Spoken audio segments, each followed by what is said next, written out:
Magandang gabi Ryan, gaano kalawak ang balikatan exercises at saan sa mga lugar ito isasagawa? June, mula sa Western Command dito sa May Palawan hanggang dito sa Northern Luzon Command, sakop lahat yan itong gaganaping balikatan exercise.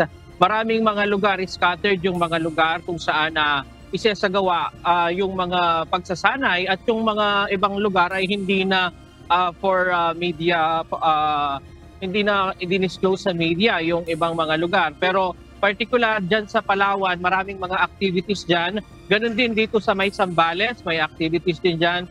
Kahit dito sa Nueva Ecija, sa Ilocos Norte hanggang sa Batanes ay mayroong isasagawang mga pagsasanay dyan.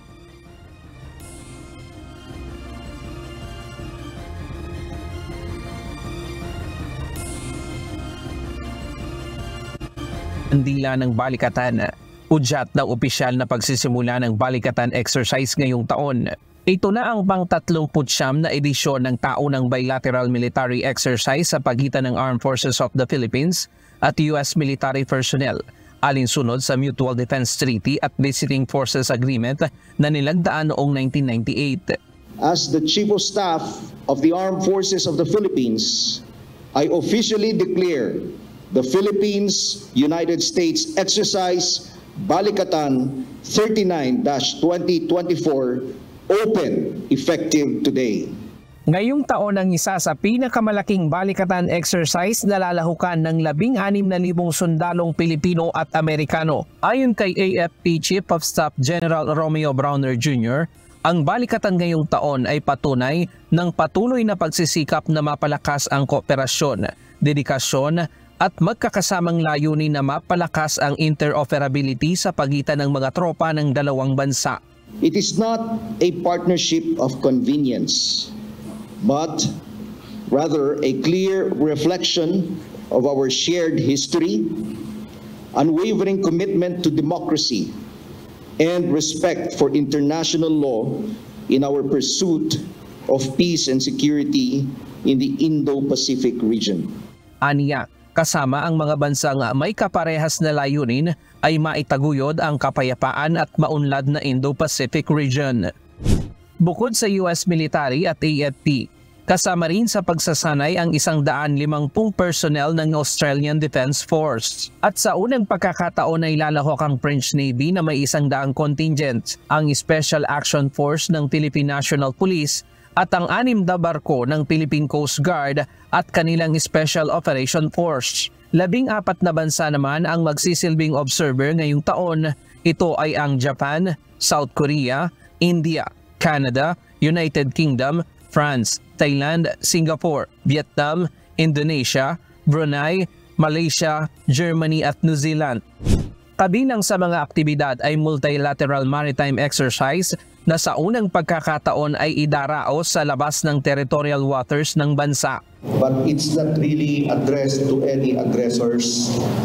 But for the US, as we have been speaking, and the Philippine side, it's more of the development of our interoperability, our collective effort, protection of international law, and develop that, make sure that the freedom of navigation in these areas goes freely and not impeded by any other parties in the process. I think, again, exercises here and exercises in other locations operate based on international order and international law, and I think well within your own sovereign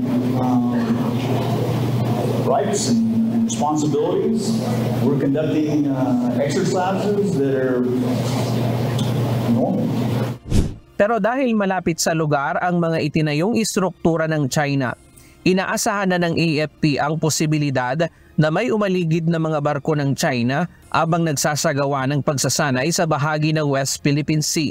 But surely, I would say that we would expect some presence of the Chinese side also because they have built their structures in these areas. Wala namang nakikitang problema ang AFP sa pagsasanay na ito. We always adhere to international law and the freedom of navigation in these seas. So I think we wouldn't see any problem so long as we follow international law and follow our mutually agreed cooperative mechanisms. Ang PCG naman magsisilbing security sa perimeter habang nagsasagawa ng pagsasanay para siguraduhing walang makagambala sa ginagawang aktibidad. This time we allotted 6 vessels from the Philippine Coast Guard. These are all Japanese-made vessels. Yung dalawang 97 meters tsaka yung 4 na 44-meter vessels na magiging platform and security para dun po sa Balikatan. Ilan pa sa pagsasanay ay ang Counter Landing at Maritime Exercise LFX sa Ilocos Norte, Island Taking Exercise sa Batanes, HIMARS Rapid Infiltration sa Palawan, Integrated Air and Missile Defense sa Zambales at marami pang iba.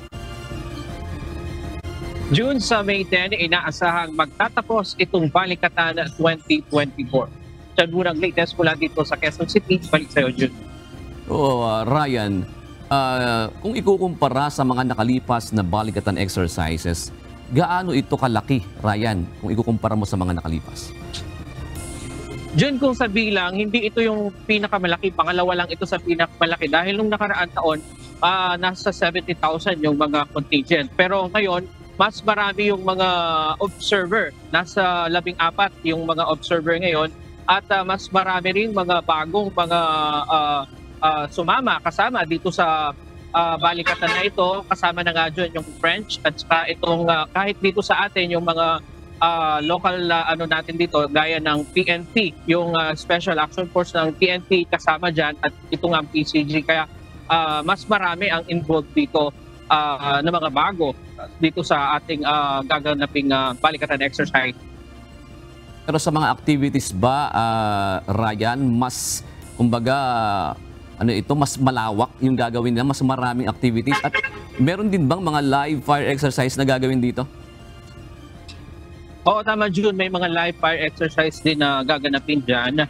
At yung lawak nito, talagang malawak ito dahil iba't ibang lugar dito sa Luzon ay kabilang dito sa pagsasanay. Bagamat yung iba nga, sabi nga ng AFP, yung iba hindi na sinabi sa media at pagkatapos na lang ng activity, saka na lang siguro sila maglalabas ng kanilang ulat patungkol doon sa mga nangyari. Pero sa kabuuan, malaki ito, June, dahil sabay-sabay ito. Gaya sa Palawan, bukod doon sa mga MME, no, doon sa nagaganapin nila dito sa West Philippine Sea, meron ding gaganapin dito sa mismong Palawan sa may land area naman doon. Oo. Nasabi ba ng AFP kung gaano sila kaingat para isagawa ito? Kasi magbibigay ito ng signal sa ibang mga bansa, lalo na sa China. Ryan?